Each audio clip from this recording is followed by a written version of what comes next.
दोस्तों हम लेकर आ चुके हैं आप लोगों के लिए 10 मिनट में 50 बड़ी खबरें बताएंगे। हमास के 41 लोग हुए गायब तो इसराइल पर लगा आरोप। इसराइल ने आखिरकार कहां गायब कर दिए हैं हमास के 41 महिला और बच्चों को, और आखिरकार क्यों प्रधानमंत्री नरेंद्र मोदी के ऊपर भारी पड़े राहुल गांधी, आखिरकार क्यों असदुद्दीन ओवैसी को दोनों कांग्रेस और बीजेपी के ऊपर बोलना पड़ा हमला।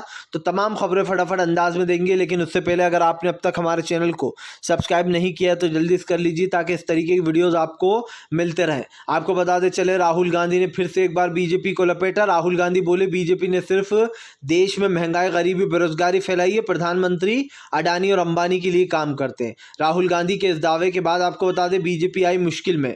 एक बार फिर से आपको बताते चले हमास ने लगा दिया इसराइल के ऊपर आरोप। कहाँ गए हमारे 41 नागरिक।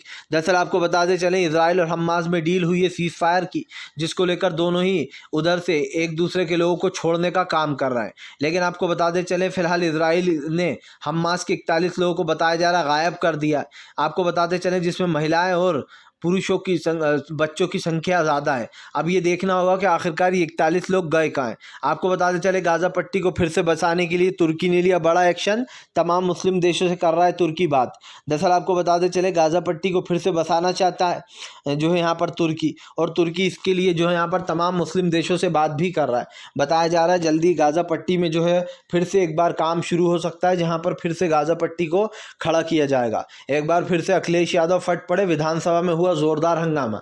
आपको बताते चले स्वास्थ्य व्यवस्था को लेकर अखिलेश यादव और बीजेपी में जमकर तनातनी हुई, जहां पर अखिलेश यादव ने बीजेपी के ऊपर आरोप लगाया कि बीजेपी पूरे देश का जो बजट है वो बिगाड़ रही है। उन्होंने कहा कि पहले स्वास्थ्य व्यवस्था के बजट को कम कर दिया गया है, जिसके बाद हॉस्पिटलों में कई लोगों की मौतें हो रही हैं और इलाज के लिए पैसा भी नहीं है लोगों के पास। आपको बताते चले हमास और इसराइल की जंग के बीच में जो है यहाँ पर गाजा पट्टी से उठी मांग, आज़ाद फिलिस्तीन के लिए निकलेंगी रैलियां। जी हाँ, आपको बताते चले आज़ाद फिलिस्तीन के लिए जो है हमास ने लोगों से एकजुटता की अपील की है। उन्होंने कहा कि तमाम मुस्लिम देश इसके लिए रैलियां निकालें और आज़ाद फिलिस्तीन के लिए समर्थन में रैली निकलेंगी। दरअसल सब लोग चाहते हैं कि फ़लस्तीन आज़ाद हो जाए, और जिस तरीके से आए दिन इसके ऊपर हमले होते हैं इन हमलों को भी बंद करना चाहिए। फ़लस्तीन को एक अलग राज्य का दर्जा मिल जाना चाहिए, ख़ास करके एक तरीके से यही पॉइंट है उनका। हालांकि फ़लस्तीन एक अलग ही देश है, लेकिन इसको आज़ाद करने की मांग आए दिन चलती रहती है। आपको बताते चले फिलहाल मनीष सिसोदिया की बेल पर फिर से होगी सुनवाई, पुनर्विचार याचिका दायर कर दी गई है। आपको बताता चलूँ मनीष सिसोदिया की बेल को कैंसिल कर दिया गया था, लेकिन उसके बाद अब सिसोदिया ने अपनी बेल अर्जी को फिर से लगाया है ताकि सुप्रीम कोर्ट उस पर पुनर्विचार कर सके और इस पर फैसला दे सके। दरअसल ये बात तो साफ दिखाई दे रही है कि फिलहाल इन तमाम टंटों में पूरी तरीके से जो है यहाँ पर घिरते हुए नज़र आ रहे हैं ये लोग। और बात सिर्फ इतनी सी नहीं है, अब जो है यहाँ पर देखना ये भी होगा कि आगे क्या होता है, क्योंकि आपको बता दें ये मामला आगे बढ़ चुका है। आपको बताते चले हमास और इसराइल की जंग के बीच में अमेरिका को लगा बड़ा झटका। अमेरिका को दोस्तों चुकाना पड़ेगा लोगों को कर्ज।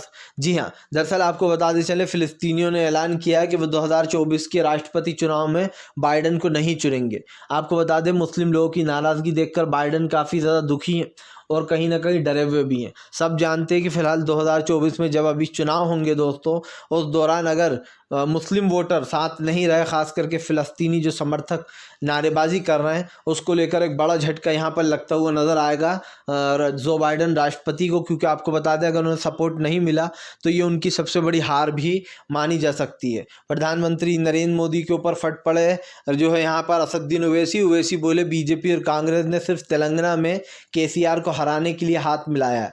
दरअसल अब ओवैसी ने आरोप लगा दिया कि जो बीजेपी और कांग्रेस है वो मिले हुए हैं और ये केसीआर को हराना चाहते हैं क्योंकि हम यहाँ पर अच्छा काम कर रहे हैं। ओवैसी ने आरोप लगाया कि बीजेपी भी कांग्रेस की बी टीम है और जो है यहाँ पर बीजेपी कांग्रेस आपस में मिले हुए हैं। उन्होंने कहा तेलंगाना में हमें हराने के लिए जानबूझकर ये सब कुछ किया जा रहा है ताकि तेलंगाना में हमारी सरकार नहीं इनकी आ जाए। यही कारण है ओवैसी ने कहा जो ये लोग झूठ बोलने का काम करते हैं। आपको बताते चले फिलहाल इजराइल और हमास की जंग के बीच में जो है यहाँ पर दोस्तों जो खास कर इजरायली सेना है वो पूरी तरीके से बौखला उठी है। दरअसल आपको बताते चले हिजबुल्ला जो है वो बड़ी प्लानिंग कर रहा है। बताया जा रहा है हिजबुल्ला ने नई लड़ाई के लिए तैयारी कर रखी है 2.0 की। अगर ये जंग शुरू होगी तो फिर हिजबुल्ला के सबसे ज़्यादा अटैक होते हुए नज़र आएंगे, क्योंकि आपको बताते चले हिजबुल्ला की इस चाल से बीजेपी चार खाने चित होते इजराइल चार खाने चित होता हुआ नजर आ रहा है। प्रधानमंत्री नरेंद्र मोदी के ऊपर जमकर बरसते हुए नजर आए। अरविंद केजरीवाल ने कहा कि हमारे तमाम ईमानदार नेताओं को बीजेपी ने जेल में डाल रखा है। केजरीवाल ने आरोप लगाया कि प्रधानमंत्री तुष्टीकरण की राजनीति करते हैं। उन्होंने कहा कि वो विपक्ष के एक एक नेता को जेल में डाल देना चाहते हैं ताकि कोई उनके खिलाफ आवाज़ ना उठाए। आपको बता दें, केजरीवाल ने कहा कि ये बीजेपी के पुराने हथकंडे हैं जिस पर बीजेपी काम करती है। ममता बनर्जी और बीजेपी आपस में भिड़े, ममता बनर्जी और बीजेपी में छिड़ी रार। गृह मंत्री अमित शाह बोले दीदी की उल्टी गिनती शुरू, तो ममता बनर्जी ने भी दिया मुंह तोड़ जवाब। दरअसल आपको बताते चले, ममता बनर्जी ने साफ कर दिया कि हम बंगाल के थे, बंगाल के और यहीं रहेंगे, हमें कोई साफ नहीं कर सकता। साफ तो वो लोग हो जाएंगे दोस्तों जो साफ होने की कगार पर है। आपको बताते चलें, यहाँ पर एक चीज़ तो साफ दिखाई दे रही है कि फ़िलहाल अब ये मामला काफ़ी ज़्यादा अलग होता हुआ नज़र आ रहा है, क्योंकि आपको बताते चलें ये मामला बहुत ज़्यादा आगे बढ़ चुका है। आपको बताते चले, मुन्ना कुरैशी की हर कहीं हो रही तारीफ़, लोगों ने मुन्ना कुरैशी को दी जमकर दुआएं। दरअसल आपको बताते चले दोस्तों, मुन्ना कुरैशी ने 41 टनल में फंसे हुए लोगों की जान बचाई। ये एक ऐसा मुस्लिम व्यक्ति है दोस्तों जिसने अपनी पूरी टीम की जान दाव पर लगा दी, लेकिन उन लोगों को बचाया।